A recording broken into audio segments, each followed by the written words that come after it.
Assalamualaikum warahmatullahi wabarakatuh. Apa khabar semua? Berjumpa lagi dalam channel Set The Builder. Channel yang membincangkan bagaimana sesuatu kerja dilakukan di tempat bina, teknik dan cara yang betul dan juga jentera dan alat yang sering digunakan di tempat bina.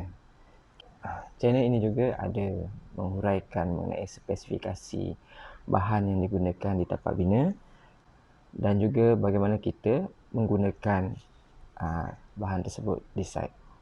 So, apa cerita dekat site hari ni? Hari ni saya nak berceritakan mengenai sesuatu yang menarik, iaitu bagaimana kita membuka tower crane di site.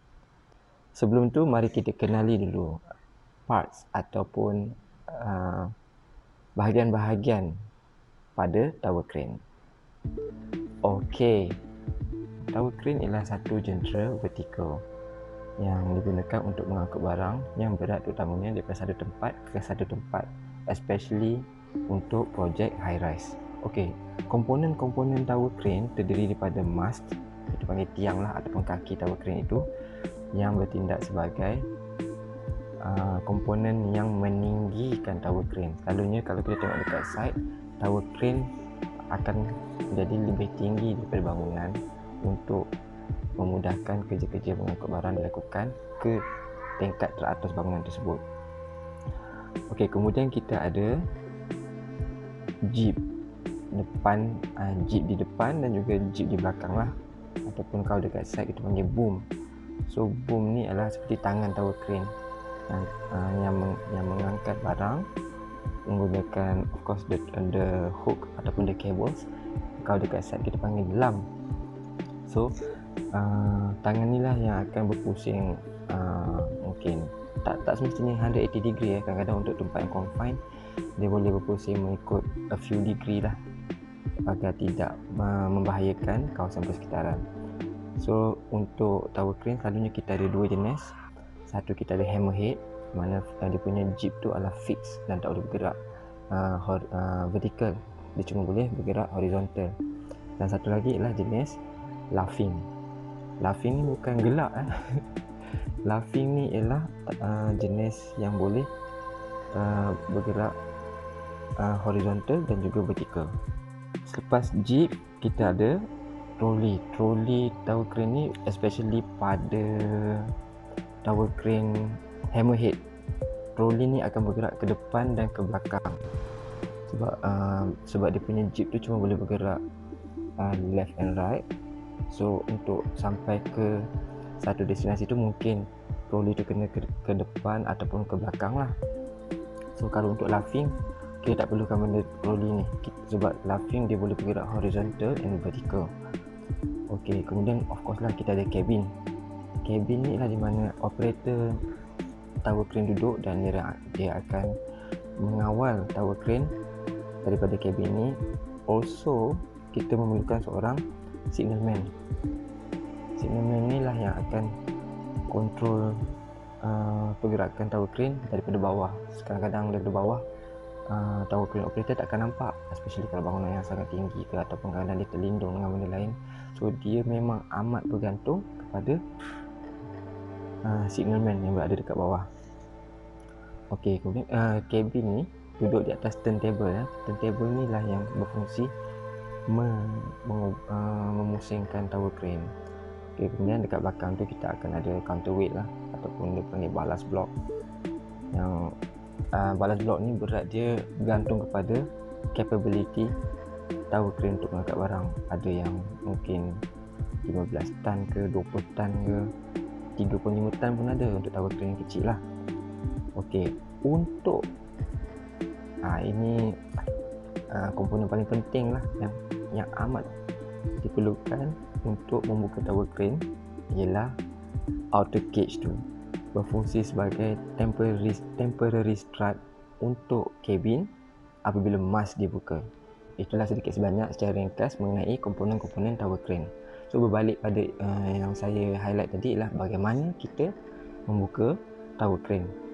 Yang tadi saya ada cakap pasal the importance of outer cage tu. Alright, let's see.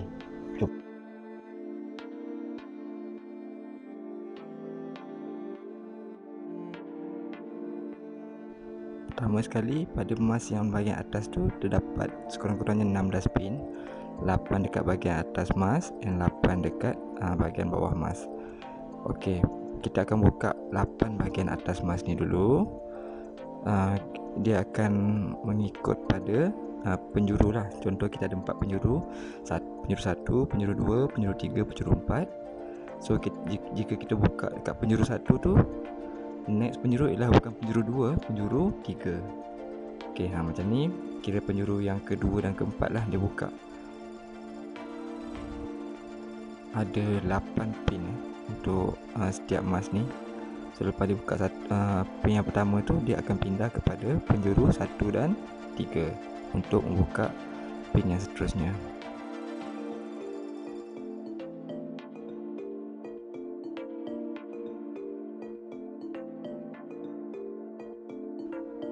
Lepas daripada penjuru yang kedua dan keempat dibuka, kita buka penjuru yang pertama dan ketiga. Macam biasa juga, kita buka pin yang pertama dulu, baru kita buka pin yang kedua. Ni saya lajukanlah sikit sebab kalau nak ikutkan slow dan bunyi dia agak kuat dan bising jugalah.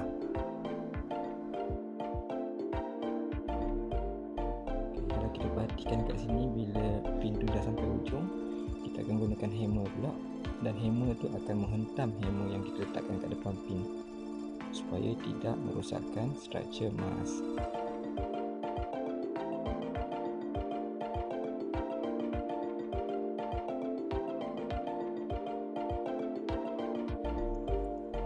Lepas semua pin dibuka, kira sekarang dah freestanding lah emas tu, kita tolak keluar dekat sesungut tu.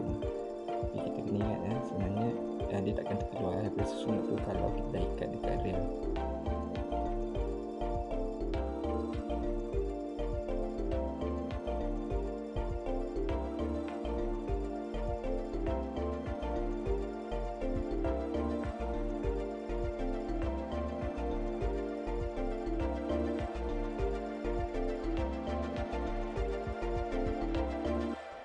Okay, lepas top emas ni dah rilis, bermulalah operasi untuk menurunkan tower crane dengan kelajuan yang sangat laju. Apabila kita melajukan gambar ni, nampak tak dia turun pelan-pelan.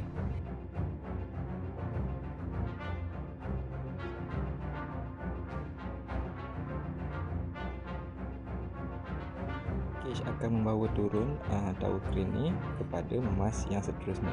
Sementara tu kita tak kita tak keluarkan lagi emas ni. Sekarang barulah kita keluarkan emas. Kita tunggu crane tu sendiri akan menggantung emas tu untuk dibawa turun.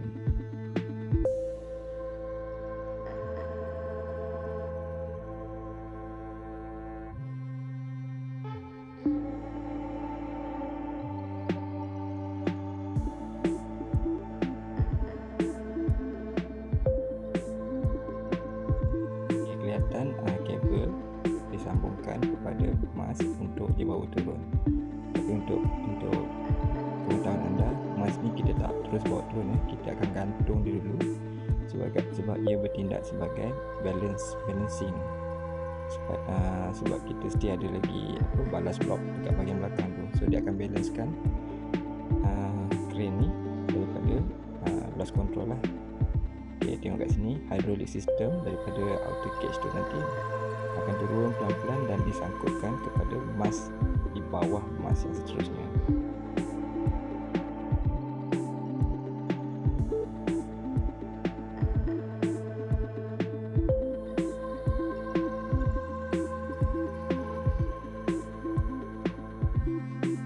Okay, lepas hydraulic tu dah disangkut pada emas yang seterusnya, barulah kita turunkan outer cage ni sampai ke satu tahap untuk kita membuka emas yang seterusnya. Itu yang macam saya cakap tadi, emas yang kita buka tadi kita tak terus bawa turun ke bawah, kita gantung dia dulu dan kita keluarkan emas yang seterusnya.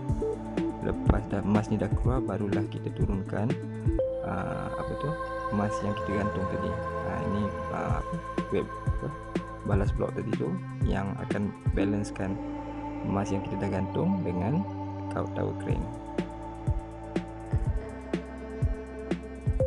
Dan bagi begitulah seterusnya. Kita ulang proses yang sama untuk membuka tower crane.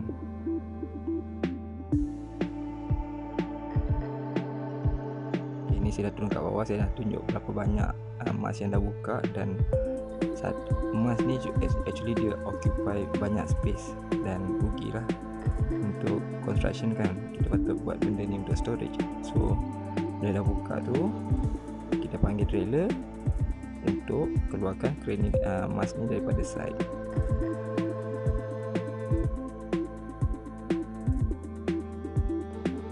Ni mobile crane dah standby untuk angkat emas untuk dibawa keluar. Trailer tak nampak dalam gambar sebab trailer ada dalam side. Mobile crane ni standby kat luar dan akan transfer emas ni ke dalam trailer. Untuk tower crane ni selalunya mengambil masa, dalam satu hari kita boleh buka 5 ke 7 emas. It really depends on the efficiency of the pekerja. Pekerja tower crane ni, yang buka tower crane ni selalunya orang daripada Sabah lah kalau dekat Malaysia. Diorang ni memang dedible lah.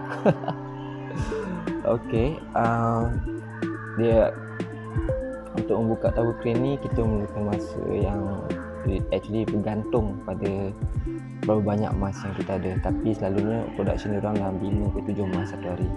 Tapi kadang-kadang kalau diorang buka banyak sangat pun susah juga, sebab kita ada limited space kat mana kita nak store emas tu.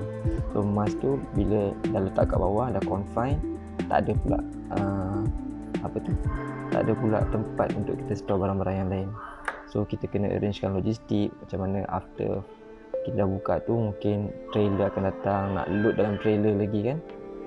So it takes time. Tapi satu hari production dia dalam 5 ke 7. Okay, itu saja penerangan saya mengenai tower crane.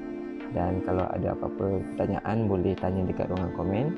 InsyaAllah kalau saya boleh terangkan, saya terangkan, dan saya akan buat video mengenai apa yang anda tanya tersebut. Tapi mengenai construction lah, jangan tanya benda lain. Benda lain saya tak berapa pandai sangat. Okay, till next time. Bye.